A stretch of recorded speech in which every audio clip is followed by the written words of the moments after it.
नमस्कार, मैं विकास आप सभी को अपने विकास जीएस क्लासेज में स्वागत करता हूं। आज हम लोग 67वीं बीपीएससी के लिए प्रारंभिक परीक्षा के मॉडल सेट संख्या 7 का पार्ट सी का अध्ययन करेंगे। आइए वर्ग की शुभारंभ करते हैं। प्रश्न संख्या 108, सिमसा, हिमावती, भवानी किस नदी की सहायक नदियां हैं? Option number A Kaveri, B Krishna, C Swarnarekha, D Godavari, E उपयुक्त में से कोई नहीं या एक से अधिक। इस प्रश्न का सही उत्तर होगा ऑप्शन नंबर ए कावेरी नदी की सहायक नदी है सिमसा, हिमावती और भवानी। कावेरी नदी जो है यह कर्नाटक और उत्तरी यह कहाँ कहाँ बहती है? तो कर्नाटक और उत्तरी तमिलनाडु क्षेत्र में बहने वाली एक सदा नीरा नदी है और यह अर्थात कावेरी नदी पश्चिमी घाट के पर्वत जो है ब्रह्मगिरी वहाँ से निकलती है। कहाँ से निकलती है कावेरी? तो पश्चिमी घाट के ब्रह्मगिरी से। और यह कहाँ कहाँ बहती है? तो यह कर्नाटक और उत्तरी तमिलनाडु क्षेत्र में बहने वाली सदा नीरा नदी है और यह सिमसा, हिमावती और भवानी की सिमसा, हिमावती और भवानी कावेरी की सहायक नदी है। और यह गिरती कहाँ है कावेरी नदी? तो बंगाल की खाड़ी में। प्रश्न संख्या 109, कार्मेथोडियम इंडिकम नाम की एक नई अल्पाइन प्रजाति किस राज्य में पाई जाती है? Option number A Arunachal Pradesh, B Sikkim, C Karnataka, D Uttarakhand, E उपयुक्त में से कोई नहीं या एक से अधिक। इस प्रश्न का सही उत्तर होगा ऑप्शन नंबर ए अरुणाचल प्रदेश। अरुणाचल प्रदेश में अल्पाइन पौधे की एक नई प्रजाति की खोज की गई है। अल्पाइन पौधे की एक नई प्रजाति की खोज की गई है जिसे कार्मेथोडियम इंडिकम के नाम से जाना जाता है। प्रश्न संख्या 111, पोलर सिल्क रोड निम्नलिखित में से कौन देश बना रहा है? Option number A Japan, B चीन, सी रूस, डी ब्रिटेन, ई उपयुक्त में से कोई नहीं या एक से अधिक। इस प्रश्न का सही उत्तर होगा ऑप्शन नंबर बी चीन जो है यह पोलर सिल्क रोड का निर्माण कर रहा है। इसमें इसके अंदर किस किस को कवर किया जाएगा, कौन कौन से महासागर को खास करके? तो प्रशांत महासागर, आर्कटिक महासागर, अटलांटिक महासागर को इस पोलर सिल्क रोड में कवर किया जाएगा। प्रश्न संख्या 112, भारत के कितने राज्य पाकिस्तान के साथ सीमा साझा करते हैं? Option number A 3, B 2, C 4, D 5, E उपयुक्त में से कोई नहीं या एक से अधिक। तो इसके साथ 3 राज्य है जो कि पाकिस्तान के साथ सीमा साझा करते हैं। वह कौन कौन से राज्य है? पंजाब, राजस्थान और गुजरात। पंजाब, राजस्थान और गुजरात 3 ऐसे राज्य है जो कि सीमा साझा करते हैं, जबकि 2 केंद्र शासित प्रदेश है। कौन कौन से? तो जम्मू कश्मीर और लद्दाख। तो 2 केंद्र शासित प्रदेश जो कि जम्मू कश्मीर और लद्दाख, और 3 राज्य कौन कौन से हैं? तो वह है पंजाब, राजस्थान और गुजरात जो कि पाकिस्तान के साथ सीमा साझा करते हैं। प्रश्न संख्या 113, चित्रकूट प्रपात जिसे भारत का नियाग्रा जलप्रपात की संज्ञा दी जाती है किस नदी पर स्थित है? Option number A Krishna, B Barakar, C Indravati, D Kaveri, E उपयुक्त में से कोई नहीं या एक से अधिक। इस प्रश्न का सही उत्तर होगा option number C Indravati. Chitrakoot जलप्रपात इंद्रावती नदी पर स्थित है। यह कहाँ पर है? तो यह याद रखिएगा छत्तीसगढ़ के बस्तर जिले में। प्रश्न संख्या 114, निम्नलिखित स्थल और अवस्थिति में कौन सा जोड़ा सुमेलित नहीं है?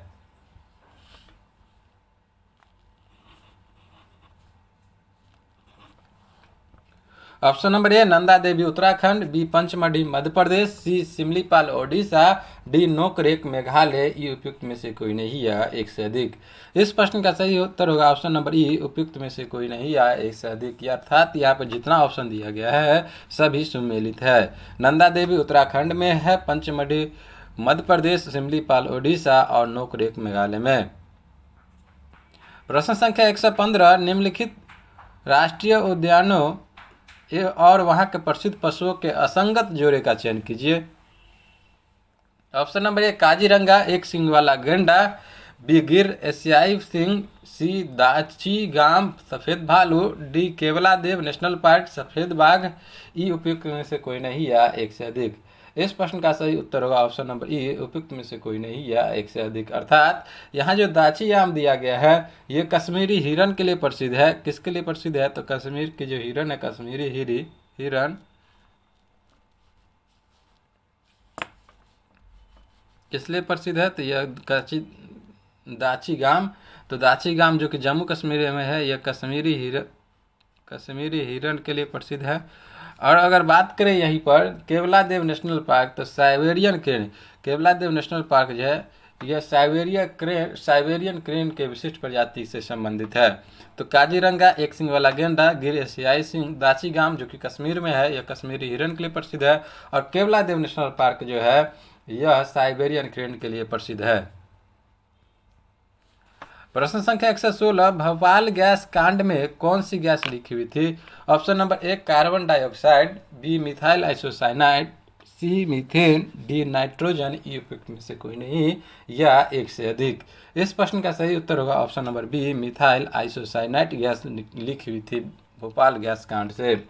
यह हुई कब थी? तो 2 दिसंबर 1984 में। कब हुई थी? तो 2 दिसंबर 1984 में। इसमें लगभग 15,000 लोगों की मृत्यु हो गई थी। इससे कौन सा गैस निकला था? तो मिथाइल आइसोसाइनाइड। प्रश्न संख्या 117, इको मार्क का चिन्ह क्या प्रदर्शित करता है? ऑप्शन नंबर ए लेबल लगाने की व्यवस्था, बी मिट्टी का बर्तन, सी पक्षी, डी पशु, ई उपयुक्त में से कोई नहीं या एक से अधिक। इस प्रश्न का सही उत्तर होगा ऑप्शन नंबर ए, लेबल लगाने की व्यवस्था इको मार्क का चिन्ह प्रदर्शित करता है। प्रश्न संख्या 118, चिकित्सा के क्षेत्र में गोल्डन आवर इनमें से किससे संबंधित है? ऑप्शन नंबर ए गर्भधारण पता लगाने के लिए, बी बच्चे के जन्म वास्तविक रूप से होने से, सी हार्ट अटैक से, डी कैंसर के अंतिम चरण से। इस प्रश्न का सही उत्तर होगा option number C, heart attack से। हार्ट अटैक से जो है संबंधित है गोल्डन आवर, अर्थात यहाँ हम लोग जानने की कोशिश करें तो हार्ट अटैक के बाद का जो 1 घंटा होता है, हार्ट अटैक के बाद का जो 1 घंटा होता है वो काफ़ी गंभीर होता है। यदि इसमें सही तरीके से इलाज देखरेख न किया जाए, इलाज न किया जाए तो आदमी की मृत्यु भी हो सकता है। अतः इसी 1 आवर को, अर्थात हार्ट अटैक के बाद की जो 1 घंटा होती है वह जो काफ़ी गंभीर होती है, इसी 1 घंटे के समय को गोल्डन आवर की संज्ञा दी गई है। प्रश्न संख्या 119, मनुष्य के शरीर के रक्त का पीएच मान कितना होता है? ऑप्शन नंबर 6.4, बी 8.4, सी 7.4, डी 6.2, ई उपयुक्त में से कोई नहीं या एक से अधिक। इस प्रश्न का सही उत्तर होगा ऑप्शन नंबर सी 7.4। मानव के रक्त का जो सामान्य पीएच मान होता है वह 7.35 से लेकर के 7.45 के मध्य होता है। इस प्रकार इसका सही उत्तर क्या होगा? ऑप्शन नंबर सी 7.4 होता है। प्रश्न संख्या 120, एक व्यक्ति दुर्घटना में घायल हो गया है, उसके रक्त समूह जांच के समय नहीं है, उसे निम्न में से कौन सा रक्त दिया जाना चाहिए? Option number A B positive, B O positive, C A B negative, D O negative. इस प्रश्न का सही उत्तर होगा option number D O negative दिया जाना चाहिए, क्योंकि ओ निगेटिव जो होता है यह रक्त समूह के जो ओ निगेटिव होता है इसमें न तो कोई एंटीजन उपस्थित होता है और न ही इसमें कोई RH फैक्टर होता है।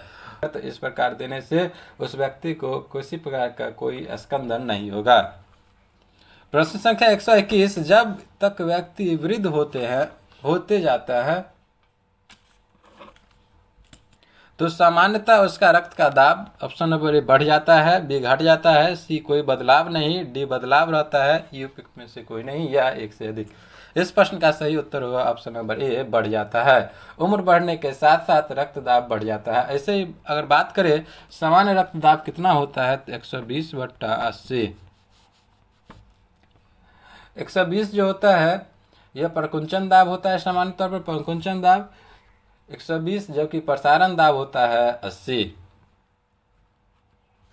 प्रश्न संख्या 122, क्रोमेटोग्राफी की तकनीक का प्रयोग किस कार्य में होता है? ऑप्शन नंबर ए ठोस को गैस से अलग करने में, बी पदार्थों का संचरण निर्धारण में, सी द्रव मिश्रण से पदार्थों को अलग करने में, डी रंगीन पदार्थों के प्रभावी आसवन में, ई उपयुक्त में से कोई नहीं या एक से अधिक। इस प्रश्न का सही उत्तर होगा ऑप्शन नंबर सी, द्रव मिश्रण से पदार्थों को अलग करने में क्रोमेटोग्राफी की तकनीक का प्रयोग किया जाता है। प्रश्न संख्या 123, निम्नलिखित तत्वों में किसका परमाणु भार एवं परमाणु संख्या लगभग समान होता है? Option number A nitrogen, B oxygen, C hydrogen, D तांबा, ई उपयुक्त में से कोई नहीं या एक से अधिक। इस प्रश्न का सही उत्तर होगा ऑप्शन नंबर सी हाइड्रोजन, क्योंकि हाइड्रोजन में न्यूट्रॉन नहीं होता है।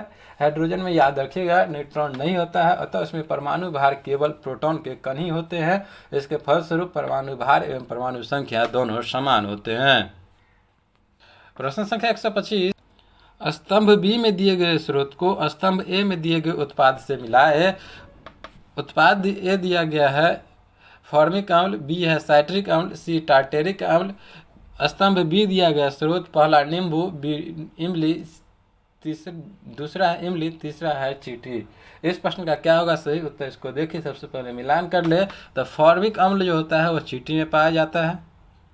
दूसरा बात करें साइट्रिक अम्ल तो यह होता है नींबू में, और टार्टेरिक अम्ल किस में होता है? तो यह होता है इमली में। तो अब देखें किसमें ए का 3 हुआ, ए का 3, बी का 1, सी का 2। तो इसका सही उत्तर क्या होगा? Option number B. तो फॉर्मिक अम्ल चींटी में पाई जाती है, साइट्रिक अम्ल किस में पाया जाता है? तो नींबू में, और टार्टेरिक अम्ल यह पाया जाता है इमली में। प्रश्न संख्या 126, लोहा जिससे प्राप्त होता है वह है ऑप्शन नंबर ए चूने का पत्थर, बी मोनोजाइट, सी पिंच ब्लेंड, डी हेमेटाइट। ये उपयुक्त में से कोई नहीं या एक से अधिक। इस प्रश्न का सही उत्तर होगा ऑप्शन नंबर डी हेमेटाइट। लोहा जिससे प्राप्त होता है वह होता है हेमेटाइट, अर्थात हेमेटाइट से लोहा प्राप्त होता है। अगर यहाँ बात करें मोनोजाइट रेट से तो इससे थोरियम प्राप्त होता है। मोनोजाइट रेट से क्या होता है? थोरियम प्राप्त। और पिंच ब्लेड से जो होता है इससे यूरेनियम प्राप्त होता है। तो यूरेनियम किससे प्राप्त होता है? तो होता है पिंच ब्लेड से। मोनोजाइट से क्या प्राप्त होता है? तो थोरियम। और हेमेटाइट से होता है लोहा। प्रश्न संख्या 127, अम्लराज एक्वारेजिया में पाया जाता है ऑप्शन नंबर ए 1 भाग नाइट्रिक अम्ल एवं 3 भाग हाइड्रोक्लोरिक अम्ल, बी 3 भाग नाइट्रिक अम्ल एवं 1 भाग हाइड्रोक्लोरिक अम्ल, सी दोनों समान अनुपात में, डी किसी भी अनुपात में। ई उपयुक्त में से कोई नहीं है एक से अधिक। इस प्रश्न का सही उत्तर होगा ऑप्शन नंबर ए 1 भाग नाइट्रिक अम्ल एवं 3 भाग हाइड्रोक्लोरिक अम्ल का प्रयोग किया जाता है अम्लराज अर्थात एक्वारेजिया में। प्रश्न संख्या 128, 1 नैनोमीटर निम्नलिखित में से किसके बराबर होता है? Option number A 10⁻⁹ centimetre, B 10⁻⁷ centimetre, और सी 10⁻�6 सेंटीमीटर, डी 10⁻⁸ सेंटीमीटर। इस प्रश्न का सही उत्तर होगा option number B 10⁻⁷ centimetre. 1 nanometre किसके बराबर? तो 10⁻⁷ सेंटीमीटर। प्रश्न संख्या 129, पदार्थ के संवेग और वेग के अनुपात में कौन सी भौतिक राशि प्राप्त की जाती है? ऑप्शन नंबर ए त्वरण, बी द्रव्यमान, सी वेग, डी बल। ई उपयुक्त में से कोई नहीं या एक से अधिक। इस प्रश्न का सही उत्तर होगा ऑप्शन नंबर बी द्रव्यमान। किसी वस्तु का द्रव्यमान और वेग होता है, इस दोनों के गुणनफल को संवेग कहा जाता है। किसी भी वस्तु के द्रव्यमान और वेग के गुणनफल को वस्तु का संवेग कहते हैं, अर्थात संवेग बराबर होता है द्रव्यमान गुणे वेग। तो पदार्थ के संवेग और वेग के अनुपात में कौन सी भौतिक राशियाँ प्राप्त की जाती है? तो वह द्रव्यमान प्राप्त की जाती है। प्रश्न संख्या 130, एक व्यक्ति एक संवेदनशील तराजू पर खड़ा है। यदि वह गहरी सांस लेता है तो तराजू की रीडिंग क्या होगी? ऑप्शन नंबर ए घटेगी, बी बढ़ेगी, सी रीडिंग पर कोई प्रभाव नहीं पड़ेगा, डी वह बढ़ेगी या घटेगी, यह वायुमंडलीय दबाव पर निर्भर करेगा। ई उपयुक्त में से कोई नहीं या एक से अधिक। इस प्रश्न का सही उत्तर होगा ऑप्शन नंबर ए घटेगी। एक व्यक्ति अगर संवेदनशील तराजू पर खड़ा होता है, अगर वह गहरी सांस अंदर लेता है तो तराजू की रीडिंग क्या होगी? तो वह घट जाएगी, क्योंकि जब व्यक्ति की गहरी सांस लेने या सांस छोड़ने की जो परिस्थिति होती है, दोनों परिस्थिति में तराजू की रीडिंग घटेगी, अर्थात तराजू द्वारा व्यक्ति का वजन कम दर्शाया जाएगा। प्रश्न संख्या 131, सड़क पर चलने की अपेक्षा बर्फ पर चलना कठिन होता है क्योंकि? ऑप्शन नंबर ए सड़क बर्फ से सख्त होती है, बी बर्फ सड़क से सख्त होती है, सी जब हम अपने पैर से धक्का देते हैं तो बर्फ कोई प्रतिक्रिया व्यक्त नहीं करती, डी बर्फ में सड़क की अपेक्षा घर्षण कम होता है, ई उपयुक्त में से कोई नहीं या एक से अधिक। इस प्रश्न का सही उत्तर होगा ऑप्शन नंबर डी, बर्फ में सड़क की अपेक्षा घर्षण कम होता है, इसी कारण सड़क पर चलने की अपेक्षा बर्फ पर चलना कठिन होता है।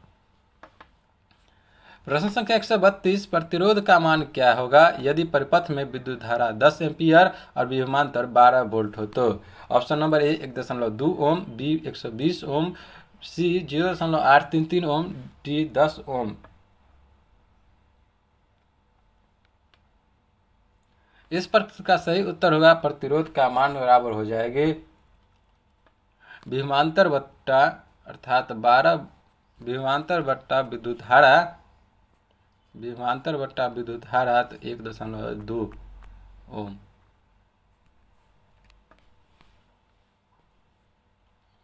अर्थात किसी परिपथ में याद रखिएगा, जो किसी परिपथ में प्रतिरोध जो होता है उसका विभवांतर और प्रवाहित धारा का क्या होती है, तो वह अनुपात में होती है। तो इस प्रकार क्या हो जाए, तो प्रतिरोध बराबर विभवांतर बट्टा विद्युत धारा, तो 12/10 अर्थात 1.2 ओम। प्रश्न संख्या 133, यदि चलती हुई वस्तु का वेग दुगुना हो जाए और वस्तु की गतिज ऊर्जा, तो वस्तु की गतिज ऊर्जा क्या होगी? ऑप्शन नंबर ए 3 गुना, बी 2 गुना, सी 8 गुना, डी 4 गुना, ई उपयुक्त में से कोई नहीं या एक से अधिक। इस प्रश्न का सही उत्तर होगा ऑप्शन नंबर डी 4 गुना। किसी वस्तु की गतिज ऊर्जा क्या होती है? उसकी द्रव्यमान और वेग के गुणनफल का आधा, अर्थात यहाँ गतिज ऊर्जा चौगुना है तो वेग क्या होगी? यहाँ 2 गुना। तो इस प्रकार इसका सही उत्तर क्या होगा? ऑप्शन नंबर डी 4 गुना।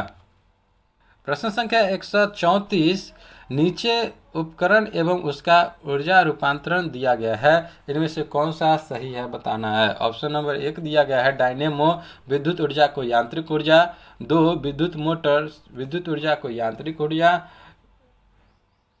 तीसरा दिया गया है जो कि सौर सेल सौर ऊर्जा को विद्युत ऊर्जा।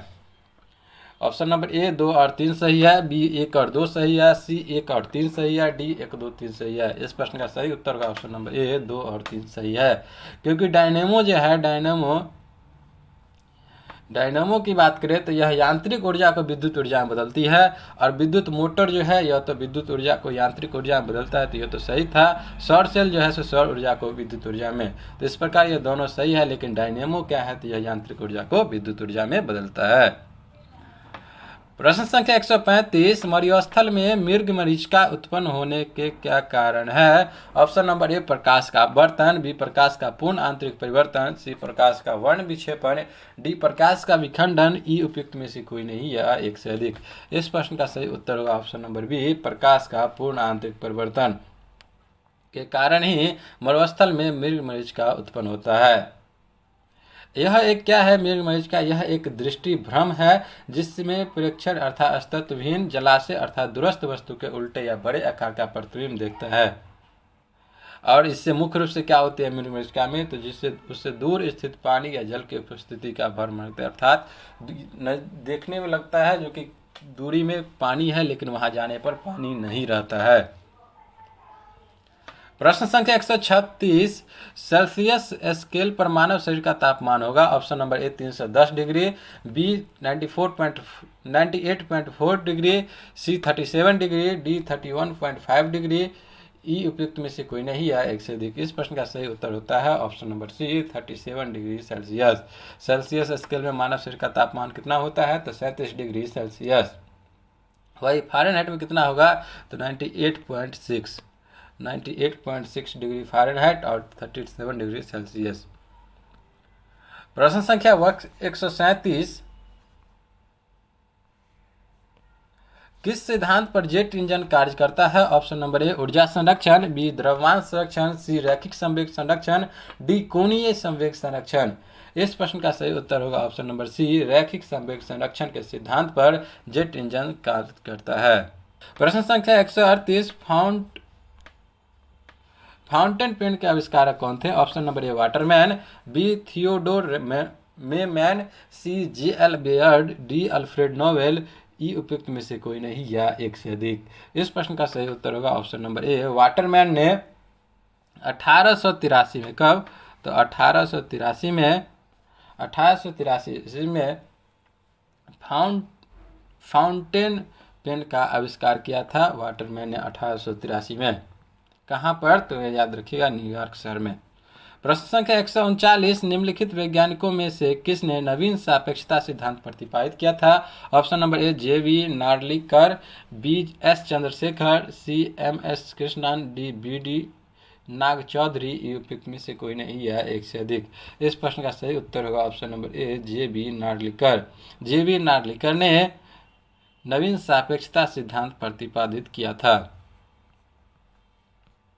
प्रश्न संख्या 140, निम्न में से कौन सा हार्मोन गैसीय अवस्था में पाया जाता है? Option number A abscisic, B ethylene, C gibberellin, D auxin. E उपयुक्त में से कोई नहीं या एक से अधिक। इस प्रश्न का सही उत्तर होगा ऑप्शन नंबर बी एथिलीन जो है हार्मोन, एथिलीन हार्मोन गैसीय अवस्था में पाया जाता है। सबसे बात करें एथिलीन पाया किस में जाता है, तो यह एक पादप हार्मोन है। एथिलीन एक पादप हार्मोन है, यह गैसीय अवस्था में पाया जाता है और यह पौधे में मुख्य रूप से वृद्धि और विकास को विनियमित करने में सहायक होता है। पौधे में क्या करते हैं? वृद्धि और विकास को विनियमित करने में सहायक होता है एथिलीन हार्मोन। इस प्रकार सेट संख्या 7 का पार्ट सी के साथ सेट संख्या 7 की समाप्ति होती है कुल 140 प्रश्नों के। और आज की वर्ग की भी समाप्ति करने की घोषणा यहीं पर करते हैं। मैं विकास, जय हिंद।